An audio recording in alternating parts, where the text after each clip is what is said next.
ये राजस लोग हैं सारे।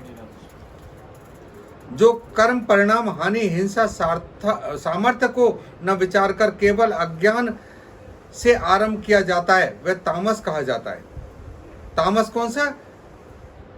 जो कर्म परिणाम, जो परिणाम देखता है, जो हानि देखती है मेरी क्या हानि होगी, जो हिंसा के द्वारा किया जाता है कि कुछ भी हो मुझे तो ये करना ही पड़ेगा, और जो सामर्थ्य को ना विचार करके, यानी कि अपनी सामर्थ्य है नहीं, आपने इतना वजन रख लिया अपने ऊपर, सामर्थ्य आपकी थी नहीं इतनी जो आपने इतना वजन उठा लिया, तो बिना सामर्थ्य को विचार करके जो किया जाता है, जो अज्ञानता से आरंभ किया जाता है, वह कौन सा? तामस।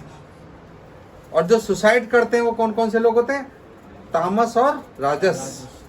क्योंकि उनकी भोग की इच्छा इतनी ज्यादा बढ़ जाती है कि जब वो पूरी नहीं होती तो इस शरीर को त्याग देते हैं। वो उन्हें लगता है कि मैं शरीर त्याग दूंगा तो अगला जन्म मेरा अच्छा हो जाएगा।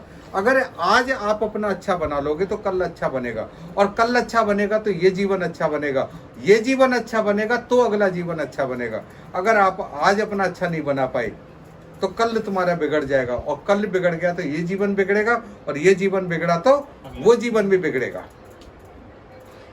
आगे गीता में बताएंगे परमात्मा कि ऐसे लोगों के साथ मैं क्या करूंगा, क्योंकि इनको जो दान दी हुई चीज थी, शरीर हमें मिला था, हमारे यहाँ आने का कोई प्रायोजन नहीं था। किस दिन हम पैदा होंगे हमें खुद नहीं पता था, और किस दिन हम इस संसार से जाएंगे हमें खुद नहीं पता। हम भाग्यशाली थे जब यहाँ आए। हमारी माँ को 13 साल की उम्र में जब पीरियड शुरू होता है, तो एक बार जब पीरियड्स आता है तो एक बार अंडा निकलता है, उससे एक बच्चा पैदा हो सकता है। और एक साल में उसे 12 बार पीरियड्स आते हैं, उसे 12 अंडे निकलते हैं, जो 12 बच्चे पैदा हो सकते हैं। और 45 साल की उम्र तक हर महीने एक बच्चा पैदा करने के लिए अंडा आता है, लेकिन वो हमें अपने पूरे जीवन में 1 या 2 बच्चों को जन्म देती है। तो हम कितने भाग्यशाली हैं। तो ऐसे जब भाग्यशाली, इतना जो कुछ पूर्व जन्म में हमने अच्छा कर्म किया था, तो हमें ये जीवन इतना अच्छा मिला है। नहीं तो किसी के पास हाथ नहीं होता, किसी के पास आंख नहीं होती, किसी के पास पैर नहीं होते। अरे भगवान का शुक्रिया करो कि तुम्हारे पास सब कुछ था और तुमने सब कुछ होते हुए उसे त्याग दिया। तो ऐसे लोग क्रिटिसाइज के पात्र हैं। ऐसे लोगों को क्रिटिसाइज करना चाहिए, आत्महत्या को क्रिटिसाइज करना चाहिए। जो आत्महत्या करता है वो बुरा है, उसे क्रिटिसाइज करना चाहिए, वो अच्छा नहीं है।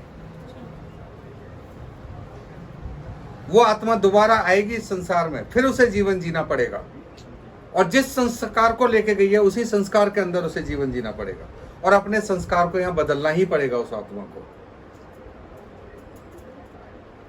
जो कर्ता संग रहित, अहंकार के वचन न बोलने वाला, धैर्य उत्साह से युक्त, कार्यों के सिद्ध होने और न होने में हर्ष शोकादि विकारों से रहित है, वह सात्विक कहा जाता है। जो कर्ता, जो कर्म, जो कहता है मैं कर्म नहीं करता, परमात्मा करते हैं, मैं तो उसका संग रहित, यानी कि मेरा जो शरीर कर रहा है, मैं अलग हूं, शरीर अलग है।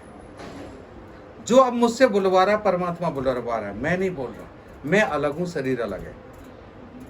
मेरा कोई अहंकार का वचन नहीं है, जो मुझे श्रीमत मिल रही है उससे मैं बोल रहा हूं। धैर्य और उत्साह से, मुझे बहुत धैर्य बोलने में, लेकिन उत्साह भी है कि मैं देश हित में इस शब्दों को यूज करूं जो देश के काम आए, और इस देश का कोई लाल अपने शरीर को न छेड़े।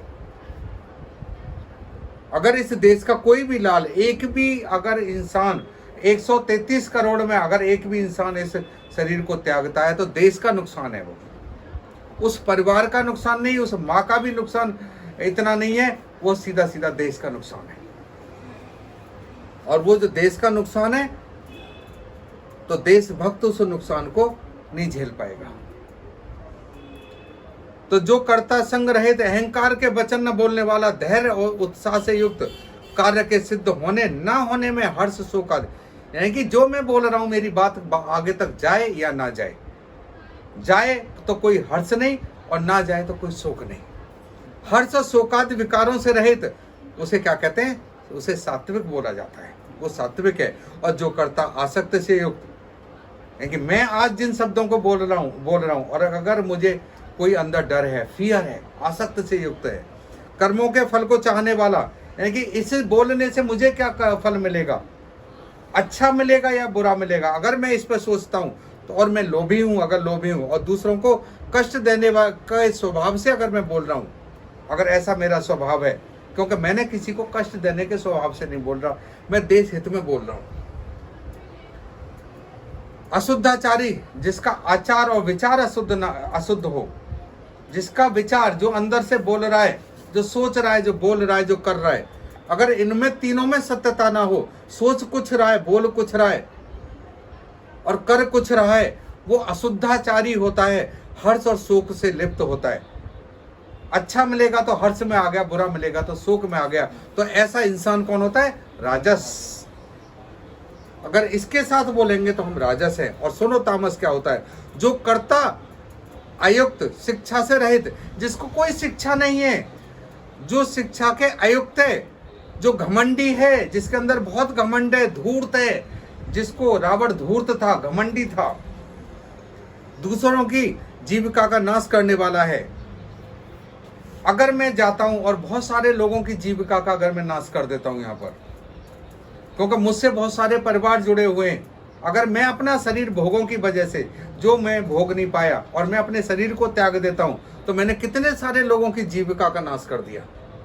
तो जो जीविका की नाश करने वाला है तथा शोक करने वाला है, जो छोटी छोटी बातों पे शोक करने लगता है, जो आलसी है, जो दीर्घ सूत्री है, दीर्घ सूत्री उसको कहा जाता है कि जो थोड़े काल में होने लायक साधारण कार्य को भी फिर कर लेंगे, ऐसा आशा से बहुत काल तक नहीं पूरा करता। आज नहीं कल कर लूंगा ना, कल नहीं परसों कर लूंगा ना, जो बोलना है कल बोल दूंगा ना, विचार में जो लगा रहे। तो उन्होंने कहा ऐसा जो इंसान है वो कौन है? तामस। वो तामस इंसान है। हे धनंजय, अब तू बुद्धि का, धति का भी गुणों के द्वारा 3 प्रकार का भेद मेरे द्वारा संपूर्णता से विभाग सहित कहा जाने वाला सुन। क्या सुन? क्या कहते हैं? हे पार्थ, जो बुद्धि प्रवृत्ति मार्ग, इसे कल पढ़ेंगे। ओम तत्सत।